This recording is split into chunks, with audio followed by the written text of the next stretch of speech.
வணக்கம் friends. 12th தமிழ்ல important questions பார்க்கலாம். ஆறுமுக நாவலரோட காலம் 1822 79 வரை.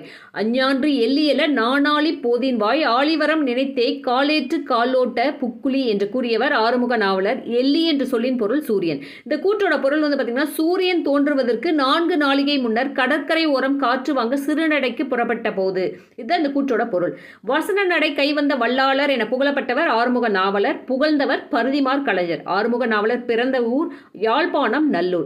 தமிழ், வடமொழி, ஆங்கிலம் என மும்மொழி புலமை பெற்றவர் ஆறுமுக நாவலர். ஆறுமுக நாவலர் பதிப்பித்த நூல்கள் திருக்குறள், பரிமேலழகர் உரை, சூடாமணி நிகண்டு, நன்னூல், சங்கர நமச்சிவாயர் விருத்தியுரை. ஆறுமுக நாவலர் படைத்த பாடநூல்கள் இலக்கண நூல்கள் மற்றும் பூமி சாஸ்திரம். புராண நூல்களை வசனமாக எழுதி அனைவரும் படிக்கும் வகையில் எளிய வடிவமாக மாற்றியவர் ஆறுமுக நாவலர். ஆறுமுக நாவலருக்கு நாவலர் பட்டம் வழங்கியது திருவாவடுதுறை ஆதீனம். விவிலியத்தை தமிழில் மொழிபெயர்த்தவர் பெர்சிவால் பாதிரியார். மொழிபெயர்க்க உதவியவர் ஆறுமுக நாவலர். Thank you friends.